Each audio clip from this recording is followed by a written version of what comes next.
उत्तराखंड में भूकंप के झटके आए दिन महसूस हो रहे हैं। कम तीव्रता के चलते झटकों में बड़ा नुकसान भले ही ना हो, लेकिन इन झटकों से कई तरह के बदलाव यहां पर धरती के भीतर और ऊपर हो रहे हैं। लगातार हो रहे इन बदलावों से कई तरह की दिक्कतें भी पेश हो सकती हैं।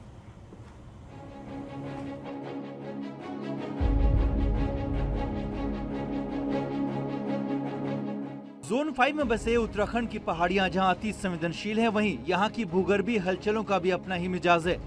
लगातार आ रहे हल्के भूकंप के झटकों से उत्तराखंड की धरती में कई तरह के बदलाव आ रहे हैं। खासकर पहाड़ी इलाकों में हिलती धरती लैंडस्लाइड का बड़ा कारण बन रही है।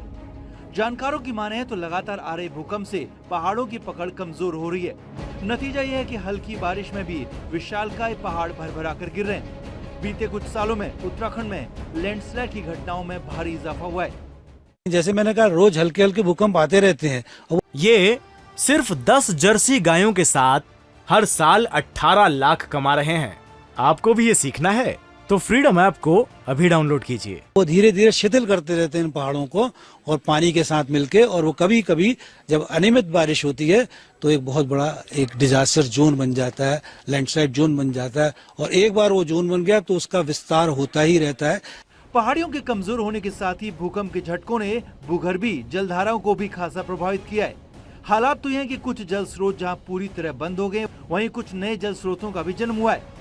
भूगर्भीय जलधाराओं में हो रहा ये बदलाव कुछ इलाकों में पेयजल संकट को भी जन्म दे रहा है। भूकंप के कुछ झटके तो इतनी कम तीव्रता के होते हैं कि उसे महसूस भी नहीं किया जा सकता, लेकिन ये झटके भी धरती के अंदर पहाड़, मिट्टी और पानी में असंतुलन पैदा करने के लिए काफी होते हैं। जो स्प्रिंग्स है, इनमें दोनों तरह के प्रभाव पड़ते हैं। या तो पानी घट जाता है कुछ स्प्रिंग्स में, और कुछ में पानी बढ़ जाता है। और ये इस बात पर निर्भर भी करता है कि वो क्षेत्र भूकंप के एपिसेंटर से कितना दूर है, पहली बात। दूसरा ये कि जो जिसकी जियोलॉजी है वो किस प्रकार की है। हिमालय को दुनिया के कमजोर पर्वतों में एक माना जाता है। ये भी कहा जाता है कि यहाँ की पर्वतमालाएं अभी भी अस्थिर हैं। यही वजह है कि हल्की सी भूगर्भीय हलचल यहाँ बड़े बदलाव को न्योता देती है। ऐसे में जब उत्तराखंड की धरती आए दिन भूकंप से कांप रही है तो तय है कि इसके नुकसान भी होंगे ही।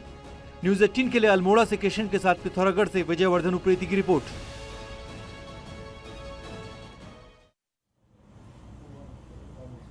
पहाड़ों में अनियोजित विकास किसी खतरे से कम नहीं है। इसका सबसे बड़ा उदाहरण जोशीमठ शहर है, लेकिन नगर है जहां लगातार भूस्खलन हो रहा है। ऐसे में नगर पालिका ने सरकार से ठोस नियम बनाने की बात कही है। एक पहले तो एक मंजिला, नहीं तो 2 मंजिला ऊपर तो बिल्कुल भी अनुमति नहीं देनी चाहिए, क्योंकि हमारी जमीन की जो भार क्षमता है, जो बेरिंग कैपेसिटी है, इतनी नहीं है कि हम 4 मंजिला होटल के उस लोड को सहन कर सके। तो आने वाले भविष्य में हम एक अनुरोध निवेदन करना चाहेंगे सरकार से, इसमें कड़े नियम बनाएंगे। वहीं प्रशासन भी इस बात को समझने लगा है कि बिना प्राधिकरण के नियम से भवन, होटल का निर्माण करना भविष्य में किसी खतरे से कम नहीं है। और यहाँ रुकेंगे एक छोटे से ब्रेक के लिए। ब्रेक के बाद खबरों का सिलसिला लगातार जारी है।